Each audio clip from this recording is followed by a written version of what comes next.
안녕하세요, 여러분. 국어의 문 10월에서 12월 달 2주차 시나리오 특성과 구성 요소, 용어에 대해서 배울 시간입니다. 자, 시나리오는 사실 우리가 배웠던 희곡과 상당히 형태상으로 유사해요. 그래서 오늘은 시나리오와 희곡의 공통점과 차이점 위주로 그 두 가지를 비교를 해가면서 수업을 진행하도록 할게요. 자, 먼저 시나리오의 정의부터 보도록 합시다. 드라마나 영화 상영을 목적으로 하는 대본으로 극적 갈등을 대사나 지시문 등을 통해서 표현하는 산문 문학의 한 종류라고 되어 있습니다. 자, 그런데 여기에서 쉼표를 기준으로 해서 앞뒤를 잠깐 볼게요. 자, 앞부분에서는 드라마나 영화 상영을 목적으로 한다라고 했습니다. 자, 근데 이 부분은 희곡과 공통점일까요? 차이점일까요? 네, 이 부분은 희곡과의 차이점에 해당이 되겠죠. 왜냐하면 희곡에서는 드라마나 영화가 아닌 연극을 그리고 상영이 아닌 상연을 목표로 하는 대본이었습니다. 자, 이 사소한 받침 니은과 이응의 차이가 좀 커요. 네. 이 위에 나오는 이 받침 니은의 상연은 이때 연자는 공연 또는 연극할 때 연자고요. 밑에 나오는 영화 상영에서 이 받침 이응의 영은 영상할 때 영자입니다. 그래서 사소한 차이고 발음이 비슷하지만 엄연히 구분된다는 점 꼭 기억을 해주시고요. 자, 뒷부분을 보시면 극적으로 갈등을 빚나 보네요. 그리고 대사나 지시문 등을 통해서 표현하는 대사와 지시문으로 구성이 되어 있나 보네요. 산문 문학의 한 종류이다. 네, 줄글로 되어 있나 보네요. 자, 그러면 이 뒷부분에 나오는 부분들은 희곡과의 공통점일까요? 차이점일까요? 네, 공통점에 해당이 되겠죠. 자, 밑에서 한번 이 내용을 좀 확인을 해봅시다. 자, 예문을 보시면 S#13이라고 해서 여러분들 처음 보는 표기가 나올 텐데요. 자, 요거는 바로 장면을 나타내는 표현입니다. 그래서 시나리오에는 요런 전문 용어들이 꽤 나와 있어요. 그래서 요거는 씬 넘버 13번이라고 해서 장면 번호 13번째라는 뜻이고요. 자, 여기 밑에 보시면 해강 맨 앞에 앉아 있고 유생들 뒤에 앉아 전화하며 시위하고 있는데 순간 광화문이 활짝 열리면서 자, 이 부분을 보시면 일단 여기는 서술하는 부분이 아니라 화면에 어떠어떻게 잡히도록 해주세요 또는 인물들은 이런 연기를 해주세요 하고 지시를 내리는 것을 알 수가 있습니다. 자, 그래서 여기가 바로 지시문에 해당이 되고요. 자, 그리고 이 지시문 보시면 순간부터 해서 쭉 뒤로 넘어가서 끝까지 쭉 썼다가 줄을 바꿔서 이렇게 쭉 쓰죠. 자, 그래서 이런 부분들을 보면 운율을 가지고 행을 여러 번 가는 운문 문학이 아니라 줄글로 표현된 산문 문학이라는 걸 알 수가 있겠네요. 자, 그리고 밑에 보시면 해강 땡땡 해서 그런 이도를 보며 전하 어찌 성략을 버리고 이도 땡땡 해서 줬소 하면 글자를 만드는 일이 어찌 자, 이 부분을 보면은 해강과 이도가 무슨 말을 할지를 나타내고 있습니다. 자, 그래서 여기서는 대사가 나타나고 있네요. 그래서 지시문과 대사로 이루어져 있고요. 자, 그리고 그런 이도를 보며 자, 이 부분도 지시문이고요. 그리고 이도가 요로를 하고는 유생들 모두에게 여기도 지시문이 있네요. 그래서 역시 지시문이 중간에 들어가고요.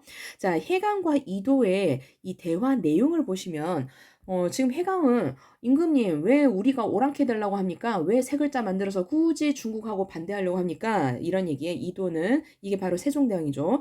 좋다. 근데 이거는 논쟁을 해봐야 될 일 아니냐. 어디 한번 피 터지게 논쟁해보자. 이런 얘기를 하는 거죠. 자, 그래서 지금 둘이서 갈등을 빚고 있습니다. 자, 그래서 드라마의 대본이기 때문에 드라마 상영을 목적으로 했고요. 등장인물인 이도와 다른 인물 간의 극적 갈등을 대사 있었죠. 지시문 있었죠. 이걸 통해서 나타내고 있습니다. 자, 그러면 좀 더 구체적으로 하나하나씩 살펴보도록 할게요. 자, 시나리오의 특성 첫 번째, 드라마나 영화 등 영상으로 영상의 영자를 따서 상영하는 것을 전제로 한다라고 합니다. 그래서 영상을 올리는 것을 전제로 하고 있습니다. 자, 밑에 예문을 보시면 두 번째 줄의 요 밑줄 친 부분을 보세요. 자, 위에서는 아름이가 이러이러할 때 나는 살고 싶어져 하고 있는데 그다음에 이미지가 나옵니다. 햇살 아래 위에 빨랫줄에 걸려있는 백앤잎, 나란히 누워서 그 향기를 맡는 미라와 아름이. 자, 지금 영상에 이런 모습이 잡히도록 해주세요. 이런 그림이 나타나도록 해주세요. 하고 지시를 내리고 있죠. 자, 그런데 그 영상에 담기는 내용이 빨래를 널어가지고 그 밑에서 이제 쳐다보고 있는 그런 상태란 말이에요. 자, 그런데 그 밑에는 아름을 보시면 소리라고 되어 있습니다. 그러면 아름이가 직접 등장해서 말을 한다라기보다는 아름이의 목소리만 이 이미지 위에 덧입혀지는 거라는 걸 알 수가 있겠네요. 자, 그런데 아름이가 뭐라고 말을 하느냐? 맑은 날 오후 엄마와 함께 햇빛을 머금은 포근한 빨래 냄새를 맡을 때에도, 자, 요 이야기가 사실은 위에 나오는 이미지와 관련이 돼 있다는 걸 알 수가 있네요. 자, 그런데 그 밑에도 마찬가지입니다. 이미지하고는 동네 구멍가게 앞, 텔레비전 속 연속극을 보면서 눈물을 훔치는 건장한 아저씨. 자, 구멍가게에서 건장한 아저씨가, 우락부락한 아저씨가 그 TV 드라마를 보면서 훌쩍훌쩍 울고 있는 거죠. 자, 이런 이미지를 화면에 잡아주세요 해놓고 그 밑에도 역시 아름땡땡하고는 소리가 나옵니다. 역시 목소리만 그 이미지에 덧입혀지는 거죠. 무뚝뚝한 우리 동네 아저씨, 동네 구멍가게 아저씨가 연속극을 보며 우는 걸 보고 살고 싶다고 생각한 적도 있고. 자, 여기서도 이 대사가 바로 이 이미지하고 관련된 대사라는 걸 알 수가 있습니다. 자, 그래서 화살표들을 보시면 영상으로 상영하는 것을 전제로 영상으로 구현할 이미지와 그에 대응하는 등장인물의 대사를 제시를 하고 있죠. 그래서 이렇게 이미지와 대사를 제시를 하고 있고요. 이건 전부 다 영상에 올릴 것을 전제로 하고 있다라는 것을 알 수 있습니다. 자, 두 번째, 시공간적 배경 설정과 등장 인물의 수에 제약을 비교적 적게 받는다. 자, 요거는 희곡과의 공통점일까요? 차이점일까요? 네, 희곡과의 차이점에 해당이 되겠죠. 왜냐하면 희곡에서는 무대라는 제약이 있기 때문에 등장인물 수가 그렇게 많을 수가 없습니다. 자, 하지만 희곡에서는 편집이 가능합니다. 카메라 워킹도 가능하죠. 그래서 다양하게 시공간적 배경을 설정할 수 있고요. 그래서 더 많은 등장인물을 설정할 수 있습니다. 자, 밑에 있는 예문에서 밑줄 친 부분만 보시면 청군의 기마병과 보병들의 긴 행렬이라고 되어 있습니다. 자, 그래서 영상으로는 10만 대군 이런 거를 그냥 표시를 할 수가 있는 거죠. 표현을 할 수가 있는 거죠. 하지만 연극 무대 위에는 10만 명을 올릴 수 없기 때문에 등장인물 수에 제약이 비교적 있다고 할 수가 있겠죠. 자, 세 번째 가보겠습니다. 서술자 없이 등장인물의 대사와 행동을 통해서 사건이 전개된다. 자, 이거는 희곡과의 공통점일까요? 차이점일까요? 네, 희곡과의 공통점이라고 할 수가 있겠죠. 자, 서술자는 어디에만 있는 거였죠? 네, 소설에만 있는 거였습니다. 희곡에도 역시 서술자가 없었고요. 시나리오에도 서술자가 없습니다. 희곡과 시나리오는 대사, 등장인물의 말과 그 사람의 행동을 통해서만 사건이 전개됩니다. 자, 소설과 마찬가지로 허구적인 사건을 다룹니다. 그래서 소설, 희곡, 시나리오 전부 다 허구적인 사건을 다루는 거는 맞지만 소설과 다르게 희곡과 시나리오에는 서술자가 존재하지 않습니다. 자, 밑에 예문 잠깐 보도록 할게요. 씬 넘버 30번에 보시면 보쌈을 풀고 나오는 박나인, 나인 하나가 눈과 입을 풀어주면 앞에 전경이 보인다. 가운데 최고상궁인 최상궁이 떡 버티고 서 있고 옆에는 김이상궁 어쩌고저쩌고. 자, 지금 요 부분을 서술로 오해를 할 수도 있는데요. 이 부분은 서술일까요? 아닐까요? 서술이 아니죠. 자, 요게 왜 서술이 아니냐면 여기서는 박나인 어떻게 해라. 그다음에 눈을 어떻게 풀어줘라. 그러면 앞에 뭐가 보이도록 만들어라. 그다음에 전체적인 구도 어떻게 만들어라 하는 이 부분은 지시문에 해당됩니다. 선생님, 그래도 이게 지시문이 아니라 설명하는 것처럼 보일 수도 있는데요. 자, 여러분, 드라마 볼 때 이게 내레이션으로 나올까요? 안 나올까요? 나오지 않습니다. 우리 드라마 볼 때 누가 이렇게 걸어가고 있는데 그녀는 걸어간다. 그녀가 갑자기 옆을 돌아본다. 이런 말 안 하잖아요. 그런 역할을 하는 게 서술자인데 그런 서술자가 없다라는 거고, 그리고 여기 나오는 이런 표현들은 실제로 드라마상에서 내레이션으로 덧입혀지지도 않습니다. 요거는 오로지 누구만 보는 거죠? 연출자와 연기자가 보고 어떻게 화면을 구성하고 어떻게 연기를 할지를 그 지시를 받는 것에 불과하기 때문에 요거는 내레이션이 아니라 아니라 지시문이라고 봐야 되고요. 자, 그렇다면 실제로 드라마에 나오는 거는 뭐밖에 없느냐? 박나인의 대사, 최고상궁의 대사, 그리고 영문을 모르는 채 두려움에 떨고라는 표현은 안 나오지만 요것을 구현한 몸 동작 이런 것들만 나오게 되는 거죠. 자, 그래서 화살표 뒤를 보시면 사건에 대해서 서술하는 서술자 없이 등장인물의 대사나 지시문을 통해서 나타나는 행동 등을 통해서 사건이 전개됩니다. 자, 네 번째, 모든 사건이 지금 진행 중인 사건으로 현재형으로 표현되기 때문에 현장성이 강하다. 자, 요거는 희곡과 공통점일까요? 차이점일까요? 네, 공통점이죠. 자, 희곡도 마찬가지로 현재형으로 전부 다 표시가 됐고요. 그래서 현장성이 강하다라고 했었죠. 모든 사건이 영상이 촬영되고 있는 지금 일어나고 있기 때문에 현재형으로 나타냅니다. 자, 그래서 밑에 밑줄 친 부분만 보시면 소설이었다면 그가 철호의 입을 뽑아냈다 또는 이를 보였다, 타구에 뱉었다 이렇게 표현됐을 표현들이 뽑아낸다, 보인다, 뱉는다와 같이 전부 다 현재형으로 서술이 되고 현재형으로 나타내지고 있습니다. 그래서 현재형 지시문을 통해서 사건이 현재 일어나고 있다라는 것을 나타내고 있고요. 자, 5번으로 가볼게요. 갈등과 대립의 생성, 전개, 해소를 중심으로 이야기가 전개된다. 자, 이 부분은 희곡과 공통점일까요? 차이점일까요? 네, 희곡과 공통점에 해당이 되겠죠. 자, 희곡도 마찬가지로 갈등과 대립을 중심으로 해서 이야기가 전개가 됐습니다. 시나리오도 마찬가지인 거죠. 그래서 내적 갈등 또는 외적 갈등이 이야기의 주가 됩니다. 자, 밑에 있는 예문은 윤흥길이라는 소설가의 장마라는 소설을 윤삼육이라는 사람이 각색해서 시나리오로 만든 것인데요. 기본적인 내용은 이런 거예요. 자, 지금 동만이라는 친구는 어린 친구고요. 이 어린 동만인의 집에는 친할머니와 외할머니가 함께 살고 있습니다. 자, 그런데 이 동만이의 삼촌, 그러니까 친할머니의 아들인 거죠. 자, 삼촌이 빨갱이 짓을 하다가 이제 도망을 치게 됐는데 어느 날 형사가 찾아와서 동만이한테 삼촌 어딨니? 하고 물어본 거예요. 근데 동만이가 이제 어린애라서 처음에는 이제 조금 쭈삣쭈삣했는데 이 형사가 이제 초콜릿 하나를 주면서 초콜릿 하나 줄 테니까 삼촌 어디 있는지 말해주련 했는데 동만이가 얘기를 해버렸단 말이죠. 자, 그러면 지금 그 당시에 형사한테 빨갱이가 발각이 된다. 그러면 거의 바로 죽는 거나 다름없는 상황인 거죠. 자, 그러니까 이 친할머니로서는 동만이가 얼마나 밉겠어요. 자기 자식을 죽게 만들었으니까. 자, 그래서 이 밑줄 친 부분을 보시면 친할머니는 이놈이 천하의 벼락 맞을 놈 하고 있고요. 자, 그리고 이런 짐승만도 못한 놈, 과자 한 조각에 삼촌까지 팔아먹는 이 무지막지한 사람 백정놈, 이놈 썩 나가라, 이 주리를 틀놈 하면서 온갖 욕을 하고 있습니다. 자, 하지만 외할머니 편에서는 또 누구를 편들 수밖에 없으니까 동만이를 편들 수밖에 없죠. 그래서 안타까워하면서 아이고 그만 혀두소, 어린 것이 왜 한다고 그랬더니 친할머니는 또 오냐, 이제는 너희들끼리 한 통속이 돼서 이 집안의 씨를 말릴 작정이구나, 우리 집 대를 끊을 작정이구나. 하나는 악담을 하고 요거는 아마도 외할머니겠죠. 하나는 밀고를 하고 요거는 동만이겠죠. 자, 그래도 외할머니는 아이고 아이가 알고서야 그랬겠소 하고 감싸고 있습니다. 자, 그래서 여기서는 삼촌의 행방을 밀고 한 동만이와 자식을 잃을 위기에 처한 친할머니, 이 둘 사이에서 갈등이 나타나고요. 이걸 중심으로 해서 이야기가 전개가 됩니다. 자, 그 다음에 6번 보시면 내용이 장면 단위로 나뉘며 장면의 전환이 자유롭다라고 되어 있는데요. 이 부분은 희곡과의 공통점일까요? 차이점일까요? 네, 이 부분은 차이점이 되겠죠.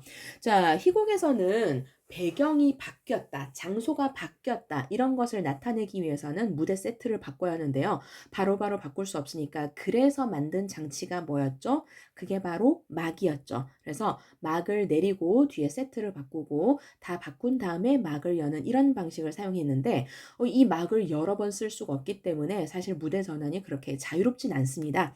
하지만 영화나 또는 영상, 드라마의 경우에는 그냥 편집만 하면 되기 때문에 어디서든 원하는 곳에서 장면 촬영을 하고 그리고 나서 그 다음에 필름을 이어 붙이기만 하면 되는 거였죠.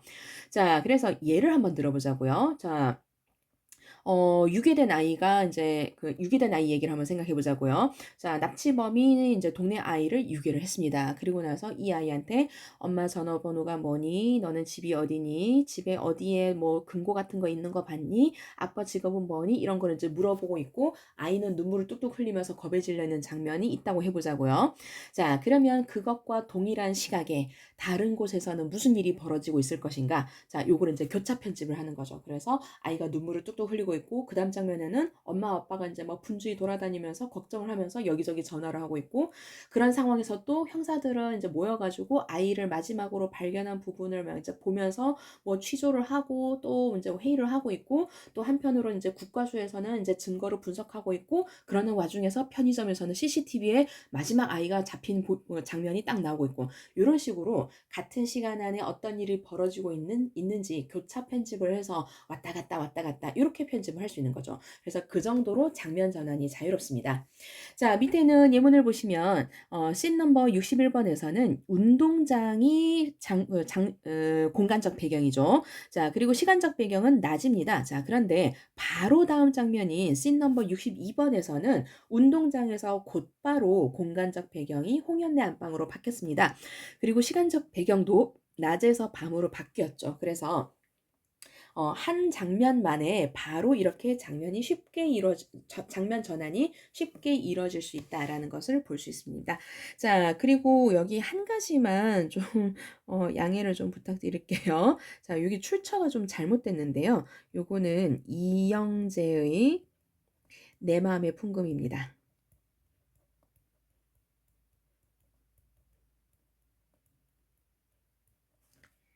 자, 이제 뒤로 또 넘어가 볼게요. 자, 촬영에 활용하기 위해서 여러 가지 특수 용어를 사용하기도 합니다. 자, 시나리오는 영상을 촬영하기 위한 대본이기 때문에 촬영 기법에 대한 용어, 또 편집과 관련된 용어, 이런 것들을 자주 활용을 합니다. 자, 여기 있는 거 다 볼 필요는 없고요. 밑줄 친 분만 보시면 틸트업이라는 요 표현이 나오죠. 자, 요거는 카메라를 밑에서부터 위로 쭉 올리는 방식으로 찍는 그런 촬영 기법입니다. 그래서 우리가 뭐 이렇게 시골 사람이 서울 와 가지고 아주 높은 고층 빌딩을 본다고 생각해 보세요. 그러면 밑에서부터 시작해서 위로 고개가 쭉 올라갈 거 아니에요. 그런 것처럼 이제 카메라를 움직이는 효과, 요게 틸트업이 될 것이고요. 자, 그리고 씬 넘버 43 번에 보시면 오버랩이라는 요런 편집 기법이 있습니다. 요거는 촬영 기법이 아니라 편집 기법이에요. 자, 촬영은 이미 다 끝났고요. 자, 앞장면은 여기서 요까지 끝나게 돼 있습니다. 그런데 뒷장면이 여기서 끝나는 지점에서 장면이 딱 끊어지고 바로 시작하는 게 아니라 앞장면이 끝나는 그 시점과 맞물려서 뒷장면이 요 정도 겹쳐서 보이는 거죠. 그래서 한 일정 시간 한 1-2초 정도는 두 장면이 두 개가 동시에 나란히 겹쳐서 보이도록 그렇게 편집하는 것을 오버랩이라고 합니다. 자, 이번에는 시나리오 구성 요소를 한번 보도록 할게요. 자, 희곡에서는 해설, 대사, 지시문이 구성 요소였다면 시나리오에서는 장면을 하나 더 추가를 하게 됩니다. 대신에 희곡에서 있었던 것처럼 막과 장의 구분이 없고요. 전부 다 장면의 구분으로 다 끝나는 거죠. 그래서 장면을 아예 시나리오 구성 요소로 넣어서 시나리오 구성 요소는 장면, 해설, 지시문, 대사 이렇게 네 가지가 됩니다. 자, 장면은 시나리오의 구성 단위로 장면의 위치나 순서를 나타낸다라고 돼 있죠. 자, 씬 넘버 11과 같이 구체적인 숫자를 활용해서 번호를 표시하고 순서를 나타냅니다. 자, 밑에는 씬 넘버 22번. 자, 요거는 22번째 장면이라는 뜻이고요. 자, 그 뒤에 있는 거는 조종사가 누워 있는 방 요거를 한 장면으로 하겠다라는 거고요. 자, N은 요거는 night를 뜻합니다. 그래서 시간적으로 밤이라는 뜻이고요. 자, 뒤에 나눈 INT는 인테리어를 뜻하는 거예요. 자, 조종사가 누워 있는 방이니까 내부 촬영을 하라라는 얘기고요. 자, 밑에는 씬 넘버 23번 보시면 다시 촌장집 마당이라고 돼 있어서 요거는 공간적 배경이 마당이란 걸 알 수 있겠네요. 자, 그리고 역시 여기 n이라고 돼 있으니까 시간적으로는 밤이겠고요. 자, 추측 한번 해보세요. EXT니까 이거는 뭘까요? 네, exterior, 외부 촬영이다라는 걸 알 수 있겠죠. 마당이기 때문에 그렇습니다. 자, 이런 것처럼 이렇게 공간적으로 또는 뭐 시간적으로 이런 기준으로 해서 장면이 다 나뉘어져 있고요. 그런 장면은 전부 다 22번 또는 23번과 같이 번호로 매겨집니다. 자, 해설은 요거는 희곡에서도 동일하게 나왔던 부분인데요. 제일 첫머리에서 등장인물이나 배경 등을 소개합니다. 자, 등장인물로는 외할머니, 친할머니, 순구동마, 순찰, 오기차 이런 식으로 누가 등장하는지를 보여주는 게 해설 부분이고요. 그래서 시나리오 맨 첫 부분에서 등장인물을 소개하는 부분입니다. 자, 그리고 지시문은 우리 희곡에서의 지시문과 좀 유사한 데가 분명히 있어요. 자, 희곡에서는 어쨌든 지시문의 종류도 동작 지시문과 무대 지시문으로 나누긴 했는데 시나리오에서는 굳이 그렇게 개념적으로 나누진 않지만 사실상 하는 역할은 그렇게 두 가지가 있다라고 보실 수는 있습니다. 자, 그래서 밑에 있는 예문을 보시면 씬 넘버 88번 메꼬모자가 호주머니를 뒤져서 은박지에 싼 초콜릿을 꺼내며 자, 요거는 연기를 이렇게 하라라는 지시문이 될 수 있겠죠. 자, 그리고 삼촌한테 꼭 어쩌고저쩌고 하면서 내가 너네 삼촌 어디 있는지 얘기 좀 해. 요 초콜릿 주지 했더니 눈이 커지는 동만의 얼굴. 자, 동만이 연기하는 친구한테 요렇게 연기를 해라라고 지시를 하고 있죠. 자, 그리고 나서 밑에 보시면 은박지를 까서 윤기 흐르는 흑갈색의 초콜릿을 코앞에 보인다. 자, 요거는 초콜릿이 이렇게 보이도록 촬영을 하세요라는 지시문이 되겠죠. 자, 그래서 등장인물인 형사와 동만의 행동, 표정, 그리고 화면에 무엇을 잡을 것인지 이런 것들을 지시를 하고 있습니다. 자, 그래서 사실은 좀 그렇게 크게 두 가지로 등장인물에 대해서 또는 어떻게 촬영할 것인지에 대해서 두 가지를 지시하고 있다고 할 수 있고요. 그래서 첫 번째 등장인물의 행동, 표정, 말투 등 등장인물에 대해서 설명을 합니다. 연기나 모습에 대해서 지시를 하는 거죠. 자, 그래서 예문 보시면 민재가 자, 지시가 이렇게 내려졌어요. 일부러 더 발음 굴려서 자, 그러면 원래 평소라면 그냥 인사이클로피디아 이렇게 발음할 수도 있는 것을 더 발음을 굴려서 encyclopedia 이렇게 발음을 하겠죠. 자, 그러면 이제 옥분이가 인사이온 그래서 너무 힘들다라는 것도 힘든 연기를 하세요 이렇게 지시를 내리고 있는 거죠. 그래서 그런 표정을 지어 보이고 그런 단어를 알아야 되는겨 하고 이제 물어보는 것까지 연결이 되겠죠. 자, 그리고 그 밑에도 옥분이가 인류학 and 솔로폴로지 철자가 A, N, T 하고 슬쩍 눈치를 보면 자, 이것도 이렇게 연기를 하세요라고 지시를 내리는 거죠. 그래서 연기에 대해서 말투나 행동이나 심리 등에 대해서 지시를 내리는 부분들이 있습니다. 이런 게 이제 지시문이었고요. 그 다음에 두 번째는 카메라 위치나 조명 효과와 음향, 장면의 전체적인 모습 등 배경에 대해서 설명하는 지시문도 있습니다. 자, 씬 넘버 4번을 보시면요. 인서트로 이거를 넣으라고 했는데 눈 덮인 산의 능선을 따라서 휘감아 돌며 길게 이어진 남한산성의 성곽. 자, 뭘 촬영을 해야 될까요? 눈이 내렸을 때 남한산성에 가서 이런 느낌이 드는 각도와 위치를 잡아서 촬영을 해야 되겠죠. 자, 그리고 그 밑에 이제 어떤 식으로 화면에 잡히도록 세팅을 해야 되느냐. 수깃발이 나부끼게 물루를 꾸미고 그 다음에 성문으로 군사들 행렬 들어오고 그리고 부하장수 말 타고 남문으로 들어서고 그 뒤로 식솔과 늙은 노비들이 따르고 달구지 화포와 병장기들이 실려있고 이런 모습들을 구성하고 연출을 해서 찍으세요라고 지시를 하고 있는 거죠. 그래서 장면의 전체적인 모습과 소품 등을 지시하고 있습니다. 자, 마지막으로 네 번째 대사는 등장인물들이 서로 주고받는 말 혹은 혼잣말인데요. 자, 희곡과는 조금 다르게 대사 종류를 딱히 나누지 않고 있습니다. 자, 희곡에서는 이 무대 위에서 하는 독백이라는 것이 상당히 이제 이 주제를 드러내는 것이기도 하고 연기자로서는 굉장히 좀 이렇게 힘을 쏟아야 되는 그런 이렇게 되게 힘을 줘야 되는 그런 부분이다 보니까 독백이라는 것도 조금 포인트를 줘서 이거 이 부분 이렇게 해라라고 해야 되기 때문에 이름도 붙였었고요. 또 희곡의 경우에는 무대 위에서 다른 사람들이 다 들릴 것임에도 불구하고 관객에게만 들리도록 약속하는 방백이라는 게 있기 때문에 그럴 때는 이제 이런 대사를 종류를 구분할 필요가 있었지만 드라마에서는 굳이 독백이라는 것의 위상이 그렇게 크지가 않고요. 방백이라는 약속을 굳이 할 필요가 없습니다. 왜냐하면 약간의 이펙트를 줘서 목소리를 조금 다르게 효과음을 주면 이게 속마음을 얘기하는 것인지 아니면 실제로 대화로 주고받는 것인지는 바로 느낌으로 알 수 있기 때문에 그래서 여기서는 굳이 대사의 종류를 따로 나누지 않았고요. 그냥 전부 다 대사로 동일하게 치고 넘어가는 거죠. 자, 이번에는 시나리오 용어를 한번 보도록 할게요. 자, 시나리오 용어가 지금 보면은 굉장히 복잡해 보이겠지만 조금 들여다보고 익숙해지면 금방 익힐 수 있기 때문에 너무 두려워하지 마시고요. 제일 잘 익혀지는 것부터 시작해서 나머지 조금 헷갈리는 것들은 그 뒤에 하나하나씩 잡아가면서 암기를 하시면 좋겠습니다. 자, 제일 먼저 S샵이라고 되어 있는데요. 요게 바로 씬 넘버였죠. 장면 번호고요. 장소나 시간의 변화를 알려줍니다. 자, 그 밑에 내레이션은 자, 요게 바로 서술이긴 한데요. 선생님 시나리오에는 서술이 없다면서요? 네, 서술이 없는 게 기본인데 다만 예외적으로 서술이 있는 경우도 있기는 해요. 근데 시나리오에 서술은 필요는 없어요. 다만 어떤 극적인 효과 또는 특정한 효과를 주기 위해서인데 예를 들면 다큐멘터리 같은 그런 효과를 주거나 아니면 소설을 각색한 영화나 드라마인데 거기에서 서술자의 위치가 굉장히 중요한 소설일 경우에 그럴 때는 내레이션을 넣기도 합니다. 근데 그때는 이게 좀 예외적인 거기 때문에 내레이션이라는 표현으로 특별하게 지정을 해줘야 되는 거죠. 그래서 이 경우에는 화면 밖에서 들리는 설명 형식의 대사로 외부에서 이런 이야기가 들리도록 만들어주고요.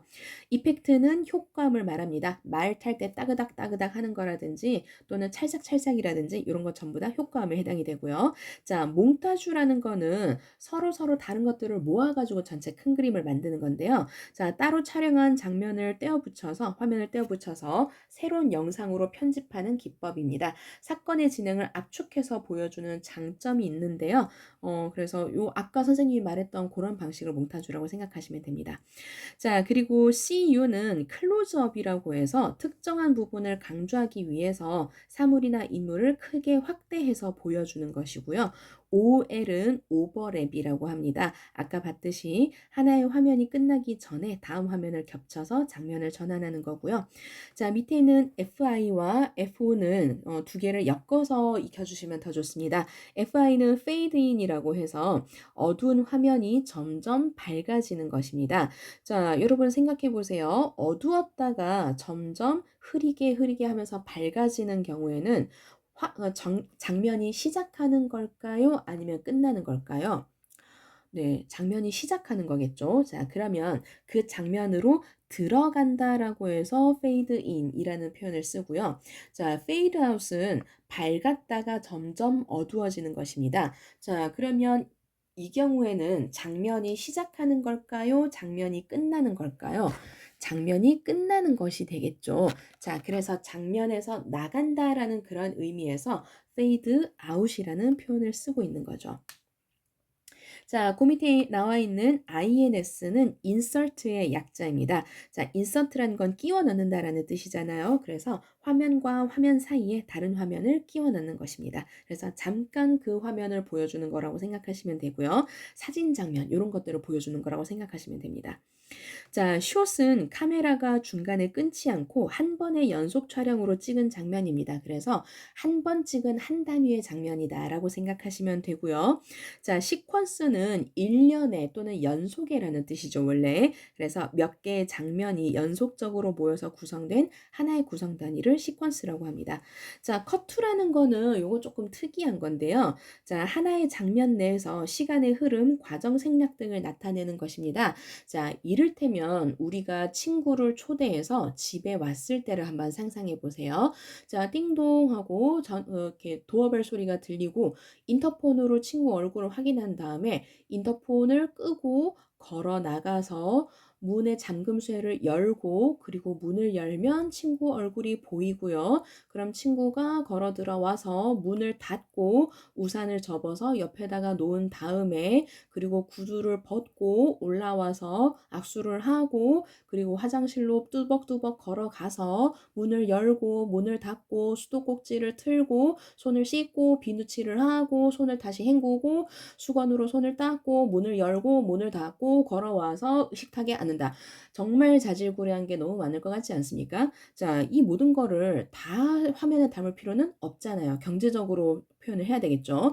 자, 그럴 때 cut2를 씁니다. 자, 이 사람이 집에 와서 밥을 먹기 위해서 집에 왔다. 요런 거를 보여주기만 하면 되는 거예요. 자, 그러면 뭐만 하면 될까요? 자, 띵동 소리 나고 cut2 그리고 이렇게 인터폰 화면에 잡히는 거 cut2 문 열려서 그 사람 얼굴이 보이는 거 cut2 이동하는 장면 cut2 그리고 자리에 앉은 장면 그것만 보여주면 되는 거죠. 그래서 나머지 장면들을 다 생략하고 시간의 흐름을 나타내는 것이 이 cut2입니다.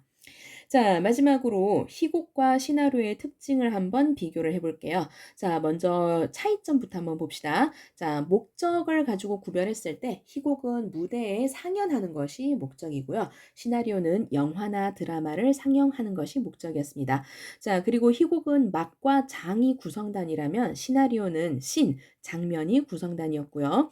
희곡에서는 등장인물 수에 제약이 비교적 있는 반면에 시나리오는 등장인물 수에 제약이 비교적 적습니다. 그리고 희곡의 경우에는 시공간적인 배경 설정에 제약이 있고요. 그래서 장면 전환이 자유롭지 않은 반면에 시나리오에서는 시공간 배경 설정 제약이 거의 없습니다. 장면 전환이 굉장히 자유롭고요. 자, 형태라는 것은 이 대본을 가지고 만들어낸 작품의 형태를 말하는 건데요. 희곡의 경우에는 일회성 공연이죠. 그래서 상연이 끝나는 순간에 바로 소멸됩니다. 반면에 시나리오는 영상물이죠. 그래서 영상을 촬영한 필름이 보존되기 때문에 이후에 얼마든지 필름만 다시 재생을 하면 재방을 할 수가 있는 거겠죠. 자, 밑에 있는 부분은 공통점인데요. 자, 하나하나 보자면 작가가 상상력을 발휘해서 지어낸 허구의 문학입니다. 허구의 문학 소설도 있었고 희곡도 있었고 시나리오도 있는 거죠. 하지만 그 허구의 문학 중에서도 극문학에 해당이 됩니다. 요 점은 희곡과 시나리오의 공통점이고요. 두 번째, 서술자가 존재하지 않습니다. 서술 같은 거 하지 않습니다. 그리고 해설과 지시문, 대사로 구성되어 있죠.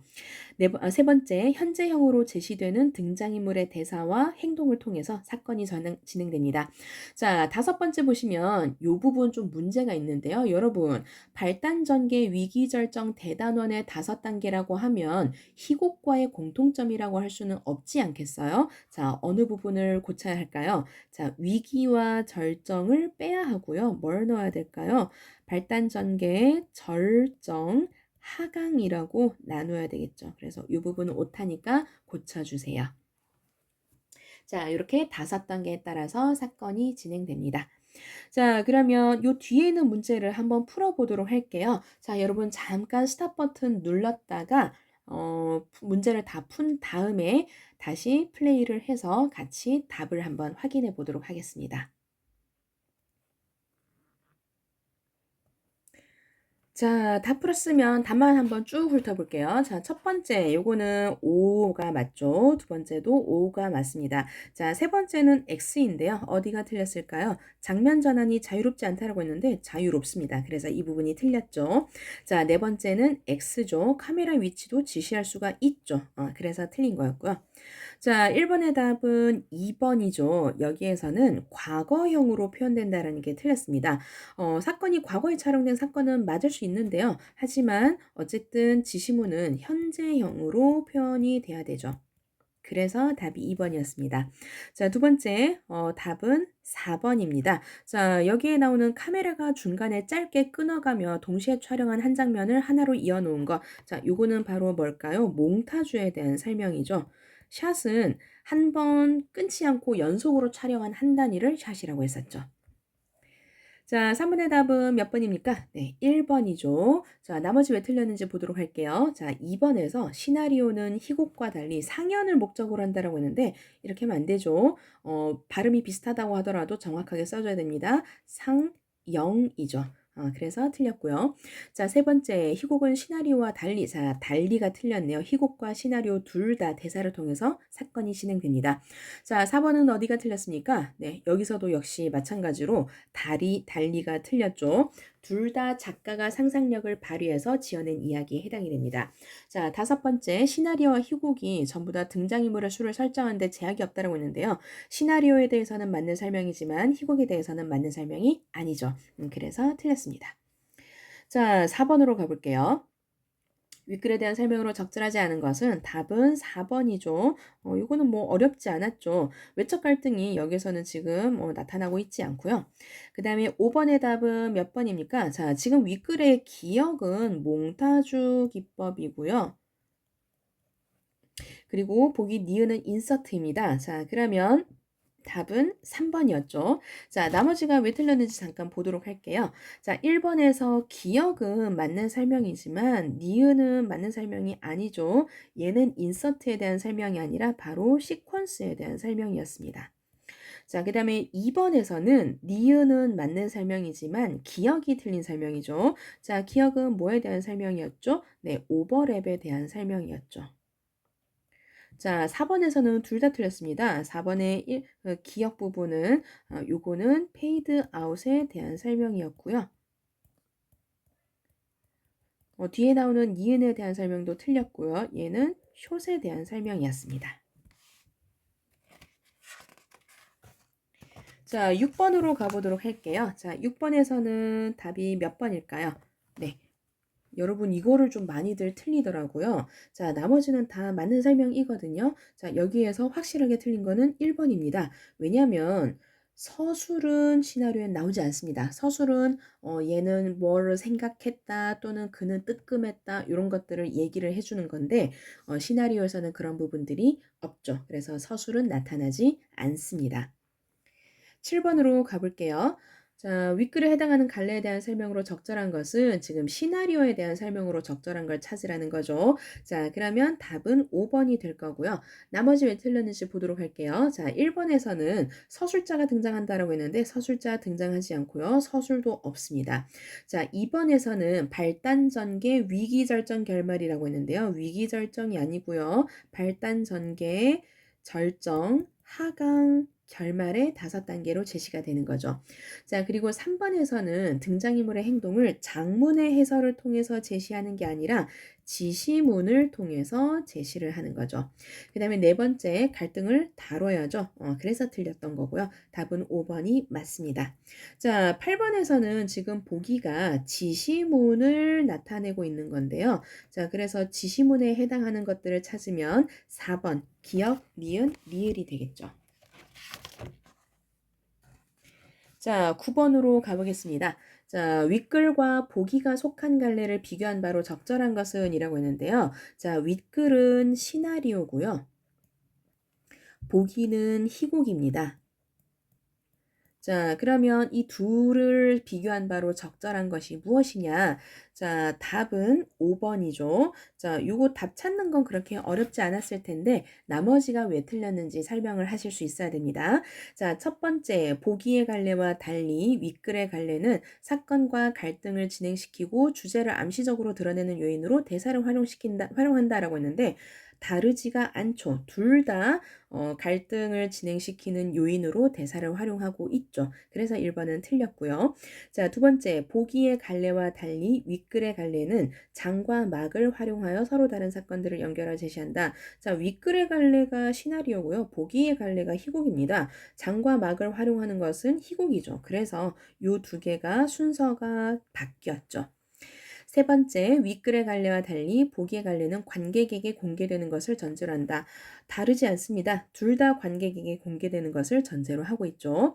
네 번째, 윗글의 갈래와 달리 보기의 갈래는 과거형이 아닌 시제로 사건을 제시하여 사건 전개에 생생함을 부여한다. 자, 과거형이 아닌 시제, 다시 말해서 현재 시제로 사건을 제시해서 생생함을 부여하는 것은 둘 다입니다. 그래서 달리라고 해서는 안 되겠죠.